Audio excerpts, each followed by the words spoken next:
Gila, Jakarta banjir lagi guys. Ini motor saya baru ngelewatin banjir itu tuh. Lumayan kerendam sampai CVT. Banjir itu lumayan ya. Ini tinggal melanjut juga banjir juga nih. Paling di rumah nanti kita akan lakukan pembersihan ya. Bersihin CVT. Karena banjirnya lumayan nih. Kayak gini.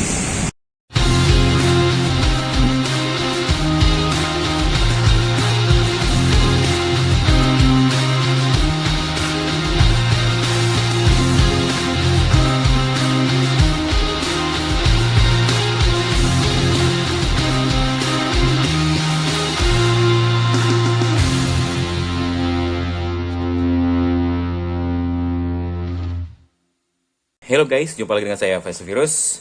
Kali ini saya akan melakukan pembersihan CVT motor Yamaha Aerox yang tadi udah melewati banjir. Singkat ceritanya, tadi pas pulang kantor ya, di daerah Cempaka Putih itu banjir. Karena memang sebelumnya hujan deras banget. Ya udah pastilah daerah Cempaka Putih itu langganan banjir. Nah, ketika pulang pun saya udah milih jalan ya. Gak lewatin jalurnya Pulau Mas arah ke Cempaka Putih. Karena itu macet banget, akhirnya saya belok kiri masuk ke perumahan. Yang keluarnya itu nanti di depan pintu tol.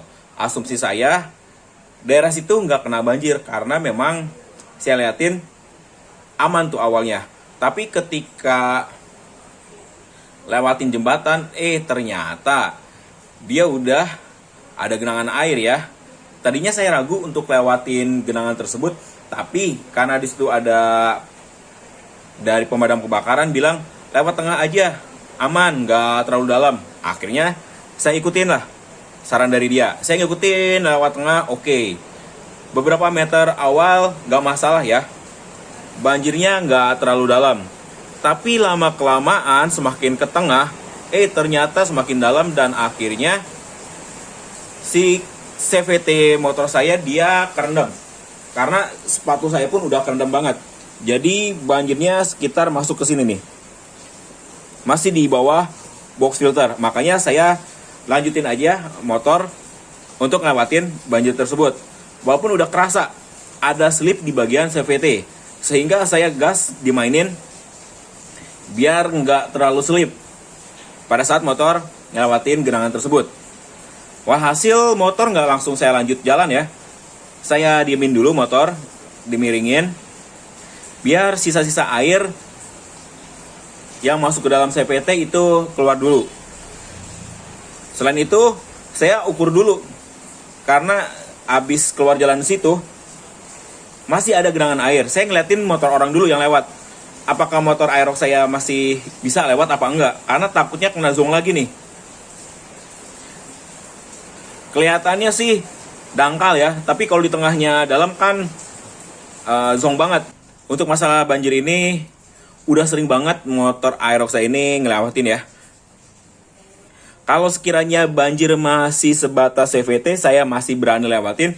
Tapi kalau udah lebih tinggi, lebih baik saya muter balik aja.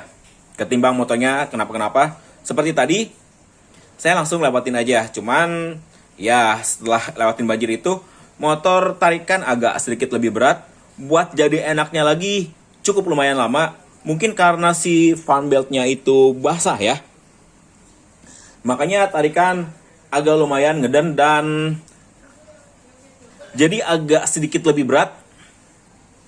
Kalau dugaan saya sih sepertinya bagian cok businya tadi kerendam air ada yang masuk. Makanya tarikan pun jadi kurang enak ya. Nanti saya akan cek juga semua. Cuman kita akan fokuskan dulu untuk kali ini di pembersihan komponen CVT-nya setelah melewati genangan air atau banjir. Karena waktu itu sempet saya lewatin banjir sebatas CVT juga, cuman nggak sempet langsung bongkar ya. Karena saking capeknya udah pulang kerja malam, saya biarin, baru dibuka 3 hari berikutnya atau seminggu berikutnya, ternyata kasusnya yang terjadi adalah bos pulinya macet. Itu videonya udah saya bikin ya. di tahun yang lalu. Gara-garanya ngelewatin banjir nggak langsung saya bersihin. Makanya setelah lewatin banjir kali ini, saya akan langsung membersihkan semua komponen. Terutama saya akan ngelihat di bagian bosnya. Mudah-mudahan nggak terjadi macet lagi ya. Walaupun ini bagian CVT-nya udah kering ya. Karena lumayan lah dipakai ke Depok. Udah nggak hujan, udah nggak banjir. Jadi udah kering, tapi tetap akan saya lakukan pembersihan. Meminimalisir kejadian yang udah pernah saya alami, yaitu bos pulinya yang macet. Untuk komponen bagian belakang atau secondary save-nya nggak terlalu riskan lah kalau buat saya. Paling nanti saya akan bersihin biasa aja. Tapi yang bakal fokus di video ini, kita akan bersihin dan kasih grease di bagian bos pulinya. Kita akan langsung bongkar dulu semua komponennya. Untuk ngebuka, saya pakai impact aja biar lebih cepat.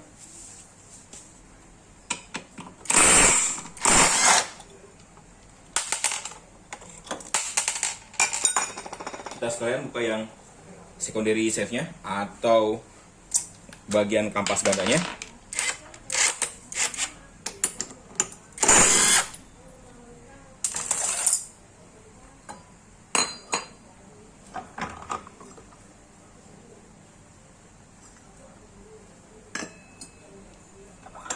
Nah, ini masih beruntung ya.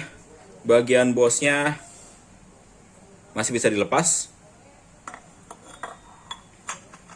Karena waktu itu saya nggak langsung bersihin, malah dia mampet, nggak bisa kebuka sama sekali. Akhirnya saya bikin tutorial bagaimana cara ngelepasnya. Pembersihannya sih standar. Kalian boleh pakai cairan pembersih seperti di video saya sebelumnya. Oh iya guys, sebelum kita ke pembersihan, saya ceritain waktu kejadian di tahun 2018 itu, saya alamin karena mungkin terlalu dalam sampai CVT kerendam, akhirnya pasir pun masuk ke dalam si CVT-nya ini. Bak CVT-nya itu kotor banget, ada bekas-bekas pasir. Sehingga membuat bagian pulinya itu luka. Ada bekas-bekas seperti gesekan kayak di amplas. Di bagian fanbeltnya pun sama ya, ada bekas-bekasnya. Tapi mungkin tadi karena airnya memang gak terlalu kotor ya, gak bercampur pasir juga. Bisa dilihat, ini gak ada bekas gesek-gesekan seperti sebelumnya ya, pada saat saya lewatin banjir. Berarti ini masih kategorinya aman ya. Hanya memang kotor aja nih, udah lama gak dibersihin juga. Dan yang nggak kalah penting adalah di bagian secondary-nya juga. Waktu saya nggak sempat buat bersihin, di dalam sininya dia berkarat. Tapi buat yang sekarang aman ya, nggak berkarat. Tapi tetap nanti saya bakal lap dan bersihin juga di bagian sininya.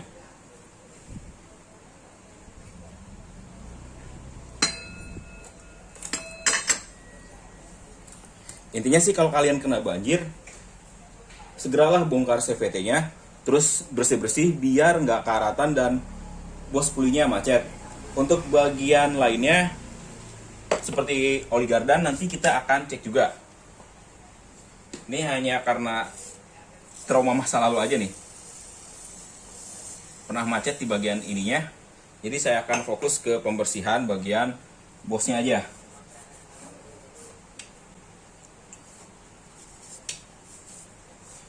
Mungkin beda ya, karena saya lewatin yang nggak terlalu lama juga, alias terlalu panjang treknya. Jadi yang sekarang itu jauh lebih bersih. Biasanya nih dalamannya kotor banget ya. Terus kita bersihin juga nih bagian bosnya. Buat bagian bos, kita pakai cairan penetran kayak WD bisa. Kalau saya sekarang pakainya STP ya. Dia kotor banget. Kita hindari hal-hal yang bisa menyebabkan motor kita bermasalah. Di bagian bosnya kita bersihin.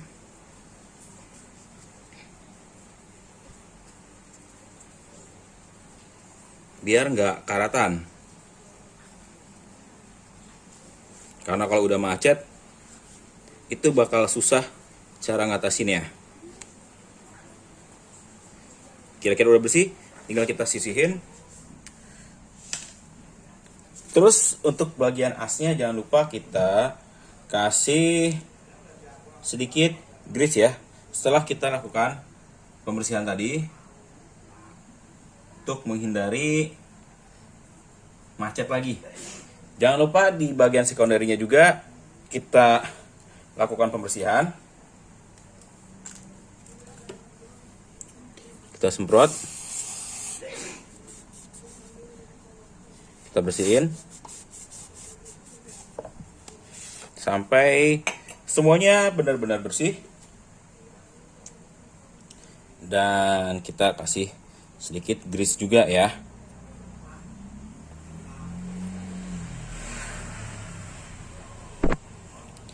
Jadi memang kalau buat saya sendiri sih, hanya kedua as ini aja yang harus jadi perhatian biar nggak berkarat. Untuk komponen lainnya relatif sama ya dalam hal pembersihannya. Standar lah seperti di video saya sebelumnya juga. Bagaimana cara melakukan pembersihan CVT itu tetap sama aja. Karena motor saya habis lewatin banjir. Jadi buat saya sendiri sih, kalau sekarang lebih sering memperhatikan bagian as depannya. Karena takut-takut kejadian bos pulinya macet lagi. Udah 2 kali kejadian di motor Aerox saya, si bos pulinya macet. Nggak bisa dilepas. Termasuk di motor X-Red saya juga gitu. Akibat setelah nerobos banjir, saya males bersihin CVT-nya. Tapi buat kali ini, begitu pulang ke rumah, langsung saya lakukan pembongkaran. Biar kejadian-kejadian yang masa lalu tidak terjadi lagi di motor Yamaha Aerox saya. Dan mudah-mudahan ini juga nggak bakal terjadi di motor Yamaha Aerox kalian juga ya guys. Sekarang kita akan cek bagian oli gardannya nih. Sebelum kita lakukan pengurasan, kalau nanti kondisi oli gardannya bercampur air ya. Saya nggak lepas dari sini, tapi nanti kita akan colok dari sebagian sini. Buat kita lihat kondisi si oli gardannya.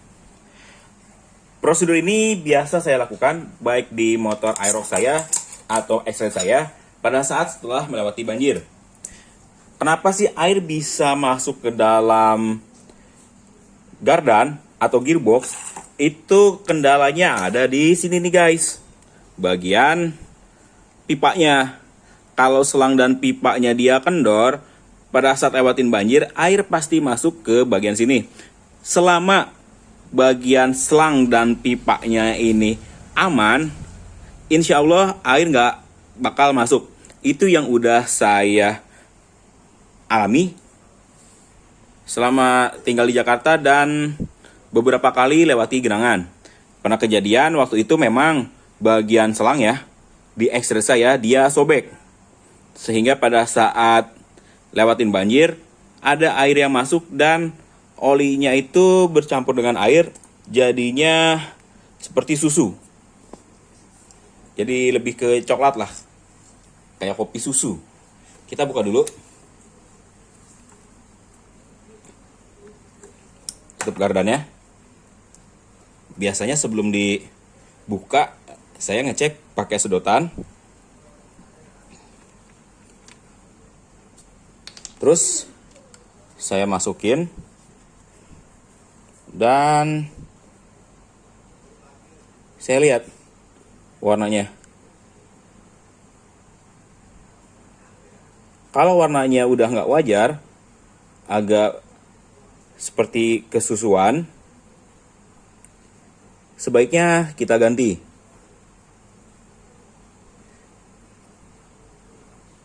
Kalau ini masih aman ya, walaupun kelihatannya agak hijau-hijau. Karena waktu itu oli gardannya saya campur moli EP. Jadi warnanya nggak kuning ya. Lebih seperti ada ke hijau-hijauannya. Ini sepertinya aman sih. Kalau yang pernah saya alamin, setelah lewatin banjir di X-Red saya ya, itu dia langsung berubah warnanya. Jadi kayak kopi susu. Begitu dibuka, wah udah kacau banget warnanya. Waktu itu langsung saya lakukan penggantian dan pengurasan total ya, bagian CVT-nya dibongkar, bagian gearbox-nya maksud saya. bongkar dan saya semprot pakai WD. Bearingnya di rasionya saya bersihin biar nggak terjadi karat dan terjadi masalah yang fatal tentunya. Bagian oli gardan aman, berarti kita nggak akan melakukan penggantian oli gardan. Kita akan tutup lagi. Kita lanjut cek oli mesin. Tapi kalau sebatas CVT doang, biasanya aman ya, nggak sampai masuk ke mesin juga. Selama motor kalian warna olinya masih tetap sama, berarti motor kalian aman ya. Kecuali warna oli motor kalian udah beda, itu harus waspada. Kalian harus segera bawa ke bengkel motor kalian untuk dibongkar total ya.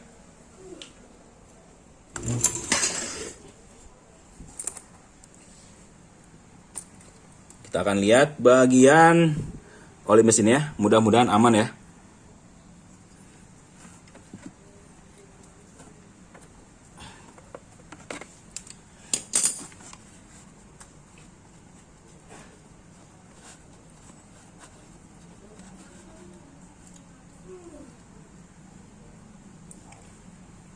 Kalau sekedar dari dipstick kurang kelihatan ya. Sama seperti tadi, kita pakai sedotan, terus kita masukin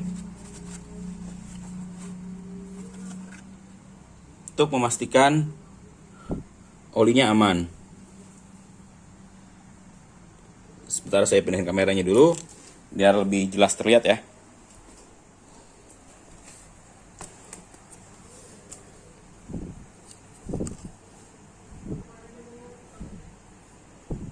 Dari oli mesin warnanya aman ya.